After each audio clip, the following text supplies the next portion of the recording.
ایک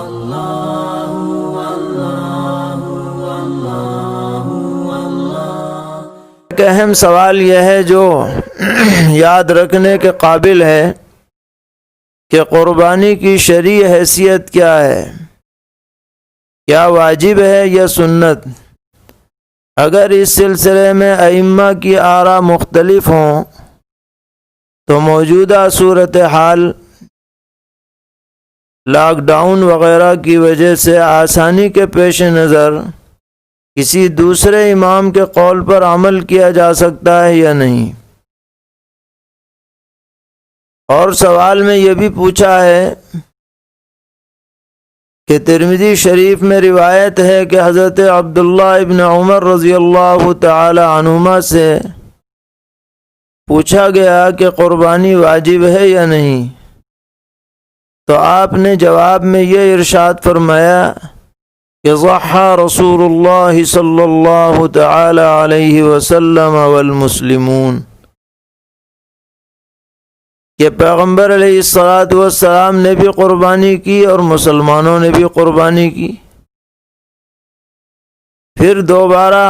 سائل نے یہی سوال کیا تو آپ نے پھر اسے یہی جواب دیا کہ حضور نے بھی قربانی کی اور مسلمانوں نے بھی قربانی کی۔ تو امام ترمذی رحمۃ اللہ علیہ نے اس حدیث کو نقل فرما کر یہ ثابت کیا ہے کہ قربانی واجب نہیں ہے۔ اگر واجب ہوتی تو حضرت ابن عمر رضی اللہ تعالی عنہما سائل کو صاف جواب دیتے کہ قربانی واجب ہے، یہ گول مول جواب نہ دیتے۔ تو اس حدیث کو سامنے رکھ کر کے بتایا جائے کہ قربانی واجب ہے یا محض سنت ہے، تو اس کے جواب میں ہم ذرا تفصیل سے عرض کرنا چاہتے ہیں کہ اگرچہ اس سلسلے میں ائمہ کا اختلاف ہے، لیکن حضرت امام ابو حنیفہ رحمۃ اللہ علیہ اس بات کے قائل ہیں کہ حسب شرائط جو شخص ایام قربانی میں مقیم ہو، مسافر نہ ہو اور بقدر نصاب کا مالک ہو، حاجات اصلیہ سے زائد، اس کے اوپر اپنی طرف سے قربانی واجب ہے۔ اور جو حضرات بھی فقہ حنفی کے پیروکار ہیں، اور فقہ حنفی کے پیروکار ہونے کا مطلب یہ ہے کہ وہ حضرت امام ابو حنیفہ رحمۃ اللہ علیہ پر اعتماد کرتے ہیں اس بارے میں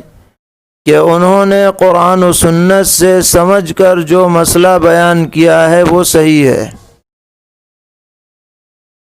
کوئی بھی حنفی شخص ہو یا شافعی ہو یا مالکی ہو یا حنبلی ہو، وہ ان ائمہ کرام کو اس حیثیت سے نہیں مانتا کہ نعوذ باللہ قرآن و سنت کے مقابلے میں ان کے قول کی کوئی حیثیت ہے، بلکہ اس حیثیت سے مانتا ہے کہ یہ حضرات ائمہ کرام ہیں اور ان کی نظر بہت وسیع ہے، قرآن و سنت کے تمام پہلوؤں پر نظر کر کے انہوں نے جو حکم ہمیں بتلایا ہے، ہمیں ان کے علم پر اعتماد ہے۔ اس لیے کہ کسی ایک روایت کو سامنے رکھ کر کے کوئی حکم متعین نہیں کیا جا سکتا جب تک کہ اس روایت کے تمام طرق کو سامنے نہ رکھا جائے، اس کے بالمقابل کوئی روایت ہو تو اسے پیش نظر نہ رکھا جائے، آدمی صحیح حکم تک نہیں پہنچ سکتا ہے۔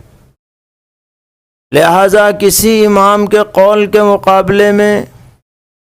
کوئی حدیث چاہے وہ کتنی ہی ظاہر کیوں نہ ہو، مطلقاً پیش کر کے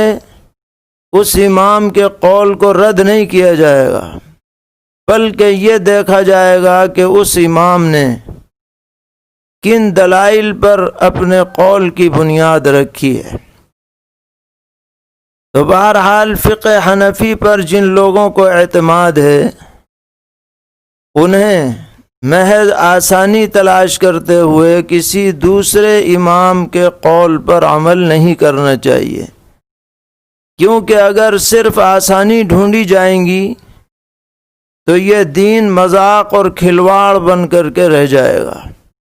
حضرت الامام شاہ ولی اللہ محدث دہلوی رحمۃ اللہ علیہ نے حجت اللہ البالغہ میں اور اپنی ایک خاص تالیف میں جو اسی موضوع پر لکھی گئی ہے، جس کا نام ہے الانصاف فی اسباب الاختلاف، بہت اچھی اور بہت پرمغز بحث فرمائی ہے اسی موضوع پر، اور یہ واضح فرمایا ہے کہ کسی بھی عامی شخص کے لیے محض آسانی کی تلاش میں کسی دوسرے امام کے قول پر عمل کرنے کی اجازت نہیں ہے، کیونکہ اگر یہ اجازت دے دی جائے گی تو یہ دین اور یہ قرآن و سنت کی نصوص کھلواڑ بن جائیں گی۔ کوئی بھی آدمی کھڑا ہوگا اور کچھ بھی کہے گا، اور گہرائی اور گہرائی اس کے اندر نہیں رہے گی۔ لہذا محض آسانی کی تلاش میں کسی کے قول کو نہیں لیا جائے گا۔ ہاں، کوئی خاص ضرورت پیش آ جائے اور علماء کے سامنے پیش کی جائے اور علماء مل کر کے اس پر غور و فکر کریں اور پھر یہ فیصلہ کریں کہ ہاں بھئی اس مجبوری کی وجہ سے یہ قول لیا جا رہا ہے، تو وہ بات الگ ہے، اس کی گنجائش ہے، اس میں کوئی منع نہیں کرتا۔ لیکن یہ کہ کسی بھی معاملے میں کوئی بھی کھڑا ہو جائے اور کہہ دے کہ نہیں بھئی ایسا نہیں، ایسا کر لو،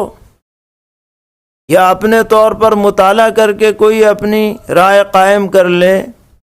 تو اس کی اجازت نہیں دی جائے گی۔ حضرت امام ابو حنیفہ رحمۃ اللہ علیہ نے عبادات میں بالخصوص ہر موقع پر احتیاط کے پہلو کو پیش نظر رکھا ہے، اور خاص کر اس قربانی کے مسئلے میں حضرات فقہا نے جو دلائل ذکر فرمائے ہیں، حضرت امام ابو حنیفہ رحمۃ اللہ علیہ کی طرف سے وہ بہت واضح ہیں۔ حضرات فقہا نے فرمایا کہ پہلی دلیل جس سے حضرت الامام ابو حنیفہ رحمۃ اللہ علیہ قربانی کے وجوب کی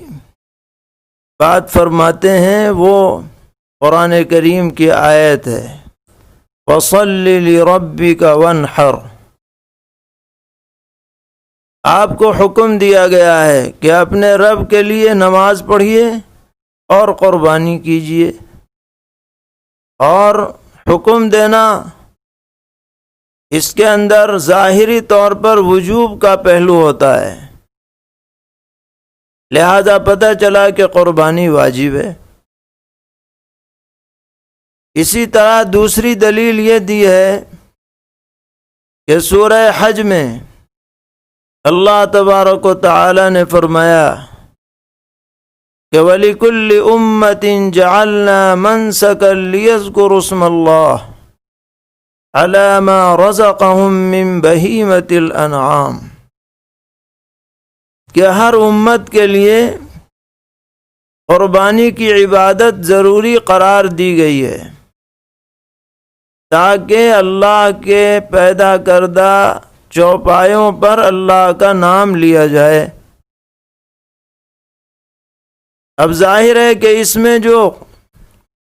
منسک کی بات کہی گئی یہ عام ہے، چاہے وہ قربانیاں ہوں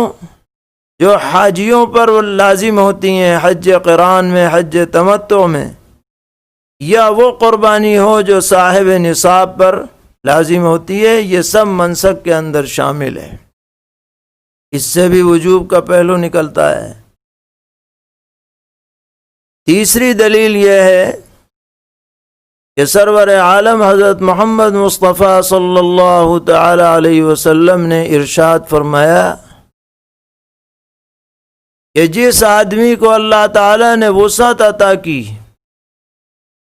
اور اس کے باوجود اس نے بقرعید کے دن قربانی نہیں کی